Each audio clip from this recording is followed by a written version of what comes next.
Presidency bashes Atiku for attacking Tinubu. Your statement says your statements are reckless. I tell you, I know Atiku told Tinubu that if the shoes are too large, that he should step aside. So somebody who are going to be able to wear the shoes can take over. Who are those that will take over the shoes? That is the question.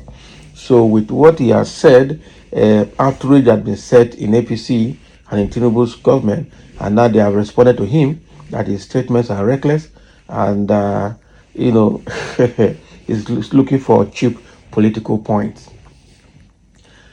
Okay, the presidency has attacked former Vice President Atiku Abubakar over his statement that President Bola Tinubu is playing fiddle while the nation is drowning in the ocean of insecurity. Atiku had in a tweet on X said Tinubu is playing fiddle while Nigeria is drowning in the ocean of insecurity.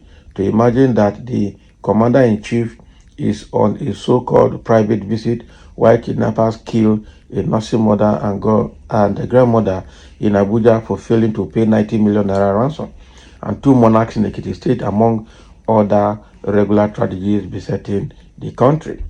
So if the shoes are too big for Emiloko, he should step aside. Nigeria does not need another tourist in chief. The country needs 247 leadership to confront the pervasive insecurity and collapsing economy. Exactly. But the presidency, in a statement issued by Bayo Nanoga, special advisor to the president of media and publicity, on Tuesday, said Atiku's statement accusing Tinubu of fiddling amidst some security and economic challenges is, to say the least, reckless. Okay, coming days after he made an equally reckless allegation against the president on the crude for loan deal for NNPC Limited, his latest statement fell short of what is expected from an elder statesman. Okay, we like to believe that Alhaji Atiku is still not nursing hangover of his electoral defeat and now latches on any issue to attack President Tinubu. President Tinubu did not travel without informing Nigerians of his whereabouts. He announced a private visit to France and announced a return date, Onanoga said. So he stated that while in France, Tinubu had been following developments at home and is on top of the situation in the country, saying that today's inauguration of the tripartite committee on national minimum wage bore his imprimatur. Can you imagine? Is that what we need? We're talking about security, declared state of emergency security, are talking about minimum wage that you people have refused to pay.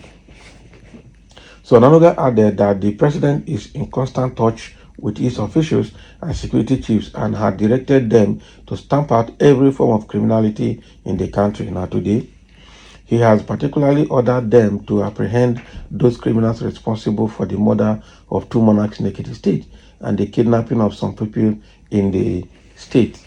And they're already demanding 30 million naira, and you are saying stamp out. We are already seeing results with the arrest of over 139 kidnappers around Abuja, Kaduna, and Benue states in the last 1 week. The police special intervention squad and DSS have also rescued 154 abducted persons in the last few days. English show.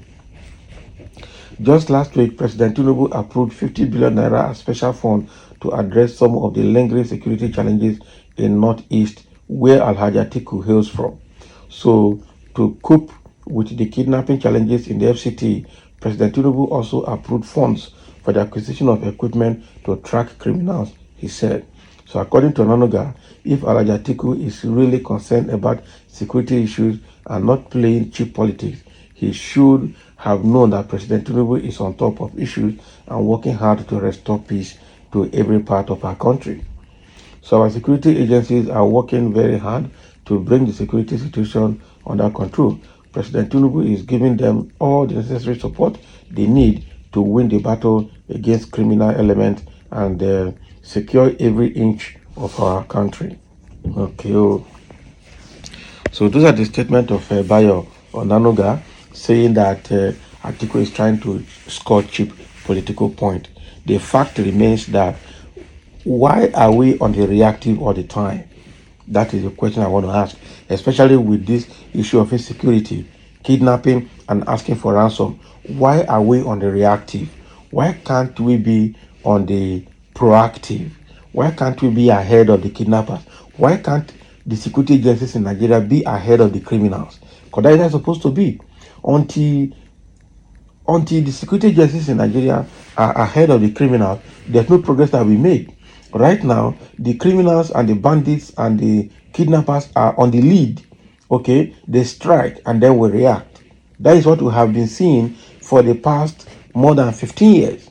Okay, they strike and we react. They strike and we react. So it means that they are on the lead while we are behind on the reactive. We are following. Okay, so how long are we going to be on the reactive? How long are we going to be watching and watching the criminals taking the lead on security matters in Nigeria? Okay, they are ahead of security agencies both in planning and in execution. So a country that cannot be on the proactive on security matters is not ready to actually be out of the woods when it comes to insecurity. That is the way I see it. So all this what that Bayer is saying, the president approved form. President is on top of the matter. President has ordered that they should stamp out. They have arrested about 159 or 154 criminals and kidnappers or bandits over there. Where are they? Are you sure you are sure the pictures? Where are they kept? And are you sure they are not going to be treated the way Buhari treated the Boko Haram repentant or returnees that he said he rehabilitated and then recruited them into the police and the army? Are you sure that is not what they're going to do? When you catch kidnappers, what do you do? When you catch bandits and all this, what do you do? You execute judgment on them and not playing a fatherly role like you want to rehabilitate them. That is not the issue. What about how will the family of the people they have killed get vengeance and get justice? Eh? If people can go on killing ramp and then come out and then be arrested and rehabilitated and put back in the system, then it pays to be a criminal. That is what you are telling the people, because there's no deterrent. There's no deterrent. So a government that has no deterrent in place for insecurity cannot fight insecurity, and that is where my problem is. So all these ones that Bayon Anoga is trying to speak to, chastise or bash Atiku Abubakar, I want to tell you that as long as the government is on the reactive, there's no way they can make progress. Until government takes the lead and be on the proactive and be ahead of the criminals and kidnappers, there will be no progress. That is it. So this government, and with what is happening in Nigeria, Tinubu has no business traveling, making a private trip to France to go and rest and enjoy his life while people are dying in Nigeria. And then all you can do is send message, you condemn. You have other security chiefs, you have other security agencies, you have approved money, you condemn. Okay. Meanwhile, presidents of some countries will declare state of emergency, will declare curfew, will wear army uniform as commander in chief, and will go to the front and have and be stern about the decisions. But this man is playing no one bet. The same way on the 24th of December 2023, when they were killing people in Plateau State, he was enjoying his life with all the 36 governors in Lagos. This country is a joke. They don't know what they're doing. So that is what is happening here. Presidency has come to bash on Atiku for telling Tinubu that he's playing is a infidel role, or what do they call it? Okay, with security of Nigeria.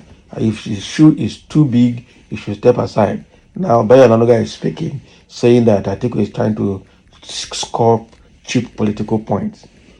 So thank you for listening, and let's have a comment over this issue.